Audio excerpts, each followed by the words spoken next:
The Oscar-winning actress Lana Vance was gracefully fielding questions at a press conference for her new film, the stage flooded by the relentless strobing of camera flashes.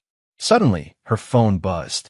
Seeing the name Ethan Rhodes on the screen, she hesitated for a split second before answering. Lana, a man's drunken voice slurred through the phone, thick with whiskey and a wounded vulnerability. My wife is ignoring me. The reporters below, sharks smelling blood, instantly noticed the flicker of tenderness on the actress's face and raised their cameras. She said she's leaving to shoot a movie for 3 months. Won't even let me kiss her or hold her anymore. Ethan whined like a lost child. Lana, do you think she doesn't love me anymore? Lana, still holding the microphone, glanced out at the hundreds of pairs of eyes fixed on her and cleared her throat. Ethan, honey, you've had too much to drink. I'm not drunk. I just miss my wife. A wave of excited murmurs swept through the press corps. Was this the mother of all scandals? Lana sighed, a sound of fond exasperation, and spoke softly into the microphone. Okay. I'll come home as soon as the press conference is over. Be good. After hanging up, she faced the now silent auditorium and said with practiced calm, All right, where were we? Any more questions? As for my husband, he's just a little clingy. The room exploded. Ethan, man, that's enough. You've got that meeting with the Celestial Tech guys tomorrow afternoon. You're going to be useless if you have another. I looked up my best friend Ben's face swimming in and out of focus. What meeting? My tongue felt thick. The project's launched. We're celebrating. We have to celebrate. I raised my glass and slammed it against his, the sharp clink cutting through the bar's thumping bass. Whiskey is a beautiful thing, especially when your chest feels tight and you can't find a release valve. Ben sighed, snatching the glass from my hand. All right, celebration's over. This isn't celebrating, it's wallowing. He paused, then asked carefully, still thinking about Lana. Lana Vance. The name was a tiny hammer, tapping gently on my heart. It didn't hurt. It just ached. Why would I think about her? I said, the lie tasting bitter. She's a huge star. She's busy. Yeah, she is, Ben said, twisting the knife. I just saw on my feed she was at the press conference for her new movie. Says here she's starring opposite that up-and-comer, Leo Grant. They play lovers. Apparently, there are some pretty intense makeout scenes. Man, these tabloid headlines are insane. Stuff like Lana Vance bears all for her art, and Leo Grant admits kissing Lana Vance on screen felt incredibly real. I didn't hear another word he said. The phrase makeout scenes just played on a loop in my head. Lana Vance. Leo Grant. Kissing. I could even picture it. Under the glare of the studio lights, that pretty boy Leo Grant, leaning in slowly toward my Lana, toward the girl I protected since we were kids. And then he would kiss her. A white-hot rage shot from my gut to the top of my skull. Who the hell did he think he was? She was the girl I put on a pedestal my entire life. I'd never even dared to touch her like that. Why should some other guy get to kiss her? No. I slammed my hand on the table, making Ben jump. No what? Just, no. I didn't even know what I was saying. I just felt this tangled knot of anger and hurt, and I was about to burst. I fumbled for my phone, the screen a blurry mess. I squinted, scrolling until I found the number I knew by heart, pinned to the top of my contacts, next to a stupid little heart emoji. Lana. Ben saw what I was doing, and his face went pale. Dude, don't. She's at a press conference. It's being live-streamed. Live-streamed. So what? I had to ask her. Now, ignoring him, I hit the call button. It rang twice before she picked up. Her end was quiet, a stark contrast to the noise in the bar. I could hear the soft sound of her breathing. In that instant, all my anger dissolved into a tidal wave of self-pity. I sniffled, my voice catching. Lana. I said her name again, my eyes starting to burn. My wife is ignoring me. Silence on the other end. I could picture her perfectly. Eyebrows furrowed in exasperation, but with a hint of an indulgent smile in her eyes. Ever since we were kids, she could never stay mad at me when I used that tone. She said she's leaving to shoot a movie for 3 months. 3 months, Lana. That's so long. She won't even let me kiss her or hold her anymore. I complained into the phone like a lost little boy. Lana, do you think she doesn't love me anymore? The whiskey had taken over, and all the things I'd been too scared to say my whole life came pouring out. I didn't care about her stupid press conference. I didn't care who was listening. I just wanted her to know that I was hurting. Badly. A faint sigh came through the phone, followed by her voice, so gentle it felt like silk. Ethan, honey, you've had too much to drink. Her voice, even with the slight distortion of the call, was like a feather stroking my heart. Ethan, honey. She only called me that when she was trying to calm me down, but I didn't want to be calmed down. I'm not drunk, I said, my voice rising, desperate for her to believe me. I just miss my wife, that's all. I don't care, you are my wife. We decided that when we were kids, remember? Remember when we played house? You were the bride, and I was the groom. I was rambling now, pulling up memories from a decade ago. Ben had given up. He just covered his face with his hands, like he couldn't bear to watch. Another long silence on her end. So long I thought she'd hung up on me. Lana, I whispered, I'm here. Her voice sounded tired, but mostly it sounded soothing. Okay, you're right. It was wrong of me to take the part. She was humoring me. I'll come home as soon as the press conference is over. Be good. Really?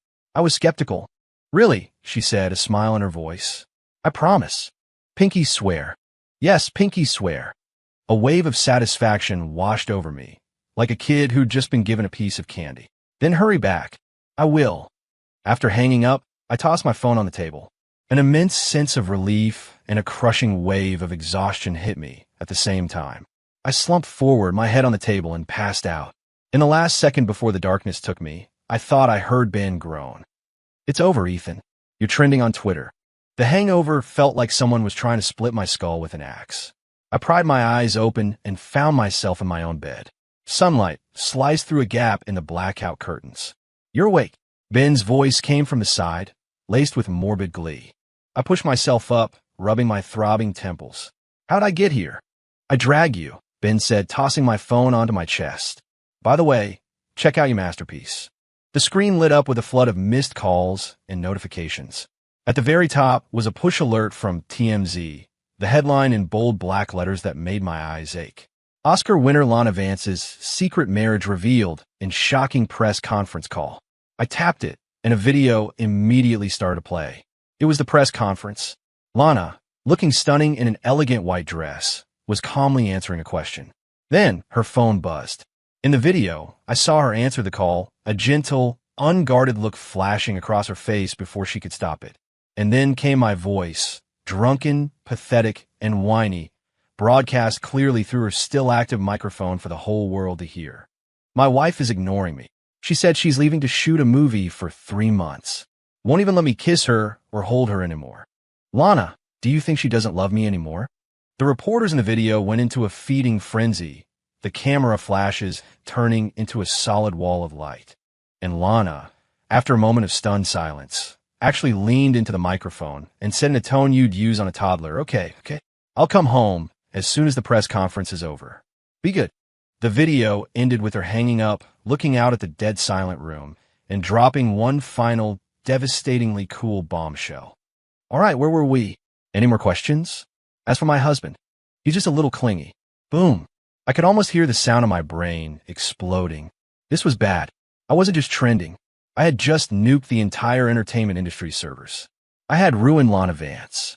She was fiercely ambitious, at the absolute peak of her career. A secret marriage, especially one revealed like this, could be a fatal blow. My hands shaking, I tried to call her. Voicemail. I called her assistant. The call was immediately declined. Despair washed over me. Just then, a new notification popped up from Twitter. It was from that actor, Leo Grant. A real actor's job is to focus on the work. I'm excited to collaborate with a true professional like at Lana Vance. Some people should just stop trying to grab attention with cheap stunts. Below it, his fans and a legion of bots were going wild. Leo's right. So sick of these clout chasers. I feel so bad for Lana. How did she end up married to some classless nobody who just holds her back? Who even is this guy? Is he living off her money? My vision went dark. I nearly crushed my phone in my hand. The doorbell rang. I scrambled to the door and threw it open. Standing there, wrapped in a hoodie, sunglasses, and a baseball cap, was Lana. Lana, seeing her, was like a drowning man spotting a life raft. I'm so sorry, Lana. I'm so sorry. My voice was trembling, the words tumbling out. I was drunk. I didn't mean to. I ruined you. I screwed everything up. I stood there with my head bowed, like a kid who'd just broken the family china, unable to meet her eyes. I was braced for anything. A slap, a screaming tirade. Whatever she did, I deserved it. But the storm never came. She just stood there silently, stepped inside, closed the door, and took off her hat and sunglasses. Her face showed no anger, no disappointment, not even a ripple of emotion. It was terrifyingly calm. Lana, just yell at me. Hit me, I don't care. The silence was killing me. We'll release a statement, I said, my voice desperate. We'll say I was drunk and called the wrong number. That we're just old friends. Yeah, just friends. The words just friends felt like a needle in my heart. Lana finally reacted. She lifted her eyes and looked at me. That beautiful, almond-shaped gaze, usually so full of warmth, now held an emotion I couldn't decipher. A statement. She repeated the words softly, the end of it lilting upwards, saying we're just friends. She took a step toward me, and her clean, floral scent surrounded me. I forgot how to breathe. Ethan Rhodes. She used my full name. Do you really think I've spent all these years in Hollywood for nothing? Do you think a little thing like this is going to take me down? I was stunned, completely lost. She took another step, so close now that I could see the individual strands of her long eyelashes. Or maybe, her voice dropped to a low, dangerous whisper. You really do only want to be just friends with me. My mind went blank. What did she mean? The next second, she leaned in, her warm breath ghosting over my ear, sending a shiver down my spine. I heard her whisper, so softly it was almost just air. What did you call me on the phone yesterday? Say it again for me. I froze, my entire system crashing. I couldn't form a single word. Her voice, now laced with amusement, tickled my ear. It felt like a kitten's paw, gently scratching at my heart. What's wrong? Lost your nerve? She pulled back half a step, looking at me with a playful, knowing expression. Her gorgeous eyes were sparkling with mischief. Where's all that courage you had last night, Mr. Rhodes, when you were whining to a national audience? My face burned. I wanted the floor to swallow me whole. Lana, don't joke around. Right now, we need to. Who's joking? She cut me off, the playful look vanishing, replaced by a sharp focus. Ethan, do you have any idea what the consequences would be if we denied this now? She walked over to the sofa and sat down, crossing her legs, instantly transforming back into the powerful A-list star. The entire internet is trying to figure out who the mystery husband is. The story is at its absolute peak. If we come out now and say, sorry, it was all a misunderstanding, we're just friends, do you think anyone would believe it? I shook my head. They wouldn't, she answered for me. They'd think I was dumping my normal, civilian husband for my career, or that my studio forced me to deny it. My image would go from secretly married for love to heartless and ambitious. Overnight, and you, she looked at me, would become the most pitted man in America. The weight of it all finally hit me. I had been so naive. So what do we do? I was completely out of ideas. Lana watched my panic for a moment. Then a slow smile spread across her face. So we don't deny it. She spoke each word with perfect clarity. We lean into it. Lean into it. I thought I must have misheard her. She nodded, her eyes glinting with an unshakable confidence. Just then, her phone rang. It was her agent, Rebecca. Lana put the call on speaker, and Rebecca's frantic voice filled the room. Lana, where did you go? The studio is in chaos. What the hell is going on with you and this Ethan Rhodes? Rebecca, calm down. Lana's voice was unervingly composed. I need you to do something for me. Right now. Draft a press release. Say that Ethan Rhodes and I are childhood sweethearts. That we've always been together, but he's not in the industry, and we wanted to protect our privacy, so we never went public. What? Rebecca shrieked. Are you out of your mind? I'm not, Lana said calmly. Oh, and by the way, make sure you accidentally leak my husband's identity. Let them know he's the founder and CEO of Singularity Tech. Ethan Rhodes. Rebecca went silent on the other end of the line. And so did I. Singularity Tech, the company I'd founded 3 years ago. We kept a low profile, but in the tech world, we were already a unicorn. With one move, she had transformed me from a freeloading nobody into a tech mogul who was her equal. It didn't just shatter the narrative that I was punching above my weight. It turned the whole scandal into a high-powered Hollywood love story. After hanging up, Lana looked back at me, her eyes shining with strategic brilliance. "Now, Mr. Rhodes," she said, beckoning me closer with a single finger, "let's discuss the terms of our marital duties." The first of our marital duties was cohabitation. To make the act more convincing, Lana had her assistant deliver several suitcases that same day. As I watched her direct the placement of her clothes, her skincare products, and even her fuzzy pink bunny slippers around my apartment, I felt a profound sense of unreality. This was my home, a sanctuary that, aside from Lana and myself, no third person had ever set foot in. Now, it was rapidly being colonized by her presence. The air filled with the faint scent of gardenias from her perfume, mingling with the cedar of my aftershave to create a strange, intoxicating new fragrance. You can put your clothes in the master closet. I can clear some space," I offered, feeling clumsy and out of place in my own home. "No need," she said without looking up from her task. "Put my things in the guest room. We're a couple to the world. In private, we're still friends." She emphasized the word friends, glancing at me as she said it. A strange pang of disappointment hit me. The second marital duty was crisis management. For instance, the sudden ambush by her formidable agent, Rebecca King. Rebecca stormed in the following afternoon while I was in the kitchen, trying to demonstrate my husbandly capabilities by cooking dinner. I had nearly set the place on fire. When the doorbell rang, I was staring at a pan of blackened, unidentifiable sludge, my face smudged with soot. Lana answered the door. "Impressive skills, Mr. Rhodes. You look like you've been battling a dragon," Rebecca drawled the second she saw me. I managed an awkward smile. Lana, however, was completely unfazed. She walked over, took the spatula from my hand, and expertly killed the flame. "He's not usually like this," she said, wiping my face with a damp cloth as she spoke to Rebecca. "He knew you were coming and wanted to show off. He just got nervous." Her fingertips were cool against my cheek. I could smell the shampoo in her hair, and my heart skipped a beat. Rebecca rolled her eyes and slapped a folder down on the counter.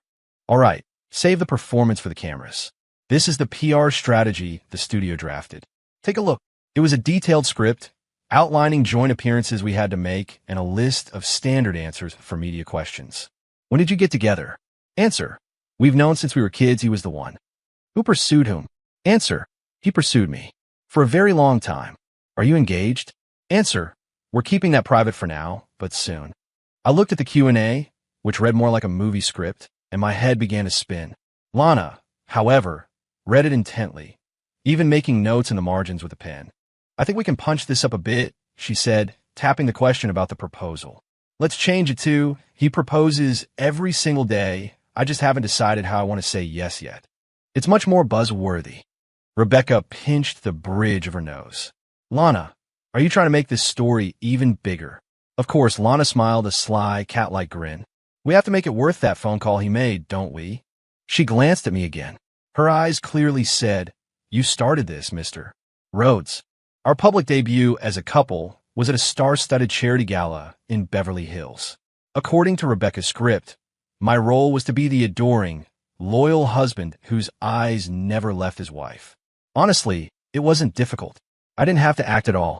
From the moment Lana linked her arm through mine on the red carpet, I couldn't look away.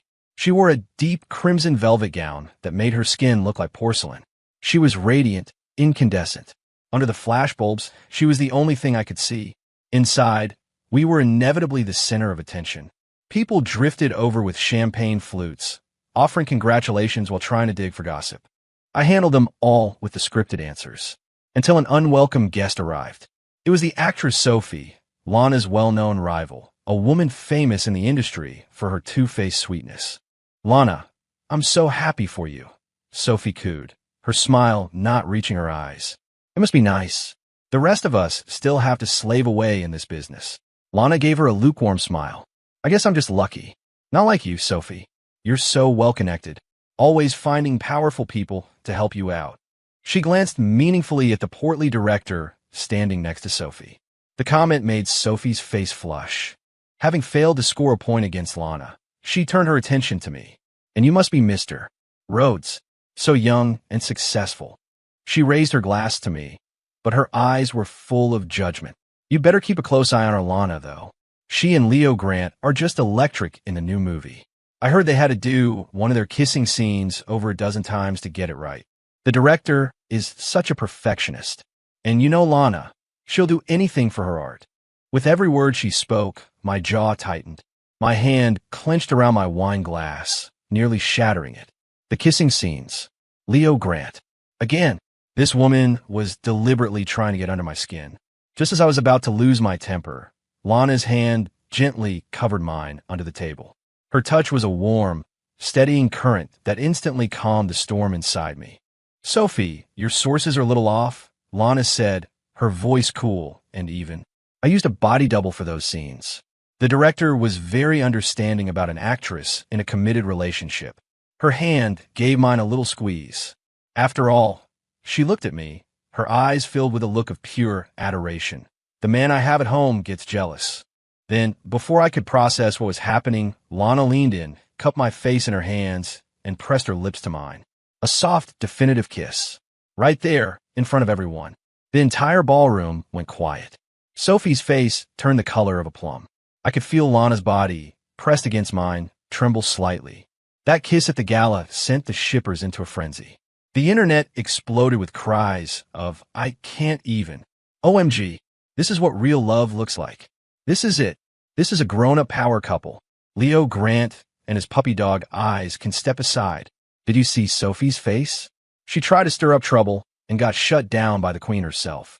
I'm living for this." Leo Grant was, predictably, furious. He posted a series of tweets about just wanting to focus on his craft, which only led to our shippers piling on, accusing him of being a sore loser. It made things on set between him and Lana even more tense. I saw it firsthand when I went to visit her. They were shooting a scene where Leo's character, mistakenly believing Lana's character had betrayed him, was meant to grab her in anger. "Cut," the director yelled, frowning. "Leo, your energy is all wrong. You're supposed to be angry, not manhandling her. Lighten up on the grip." Leo apologized profusely. "Sorry, director. Sorry, Lana. I was just too in the moment." Lana rubbed her wrist where his fingers had left red marks and shook her head. "It's fine." They reset for another take. Leo was just as aggressive. During the struggle, he accidentally lost his footing and stumbled, falling directly toward Lana. And right behind her was a tall shelf stacked with props. My heart seized. I didn't even think. I just ran. Before Leo's pathetic attempt at a heroic rescue could play out, I got there first, pulling Lana into my arms and spinning so that my back took the impact of the falling shelf. There was a dull thud as it hit me. It hurt, but the woman in my arms was perfectly safe. The set fell silent. Leo, sprawled on the floor, looked up at me, his face a mixture of shock and fury. I looked him up and down, my gaze like ice. "Mr. Grant." My voice was devoid of all warmth. "Even when you're acting, you should try to be careful." I gently helped Lana stand upright and smoothed her hair. My touch is delicate, as if I were handling priceless porcelain. Then my eyes snapped back to Leo, my message unmistakable.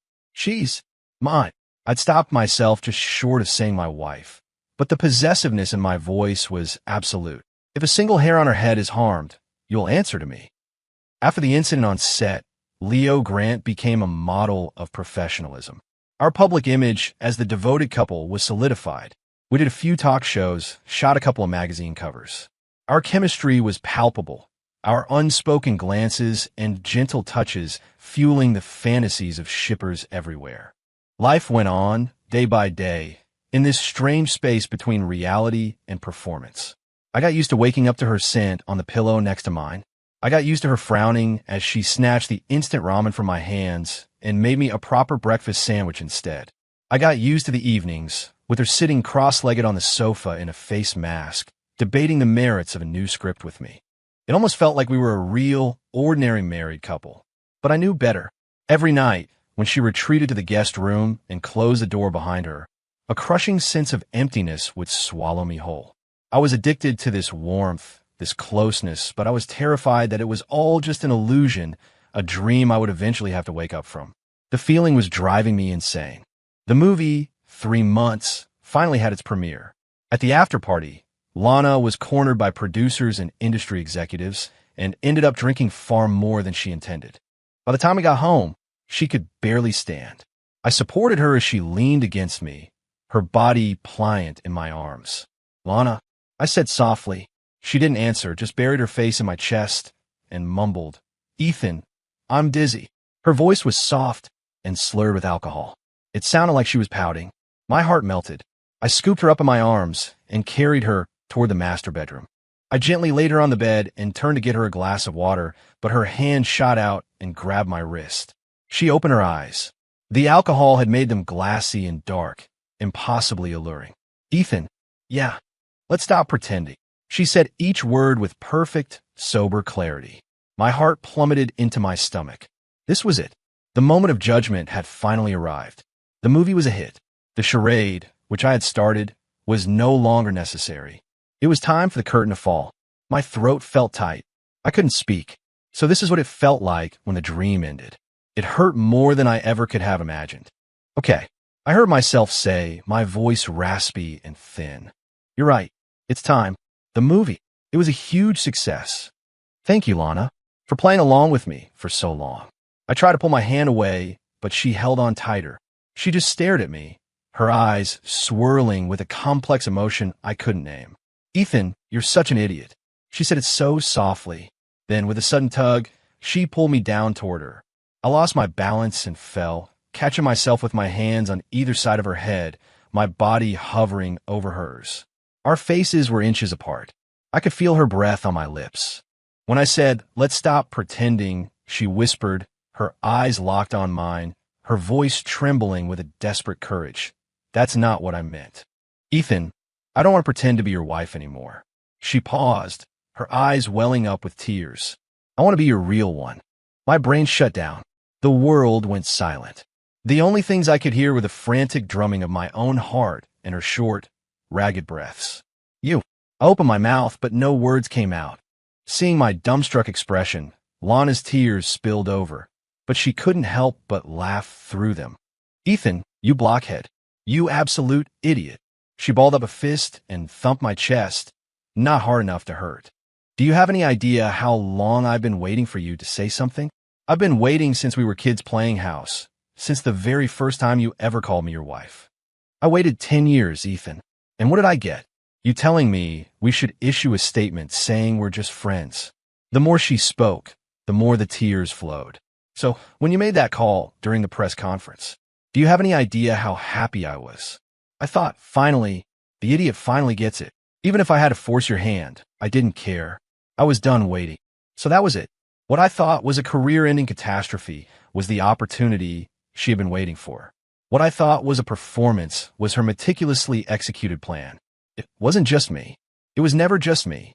A wave of pure, unadulterated joy crashed over me, washing away a decade of secret longing.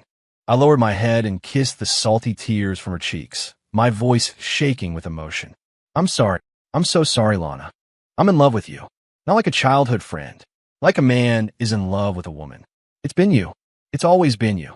I had finally said the words I kept locked in my heart for 10 years.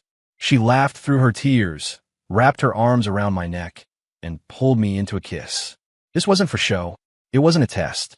It was a decade of suppressed emotion, finally, beautifully breaking free. 6 months later, Lana Vance won her second Oscar for her role in 3 months. At the after-party, she was a guest on a major late-night talk show, broadcasting live. As her plus one, I was naturally sitting in the front row.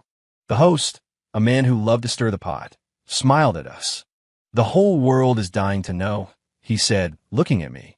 "That infamous phone call that shook Hollywood to its core. Was it a beautiful, drunken mistake, or was it the most brilliantly calculated public confession of all time?" Every eye in the studio turned to me. I took Lana's hand in mine, and we shared a small smile. Then, I reached for the microphone in front of her and spoke directly to the camera. It wasn't a mistake. I turned my head and looked deep into the eyes of the woman beside me. Every time I called her my wife that night, I meant it with my entire heart.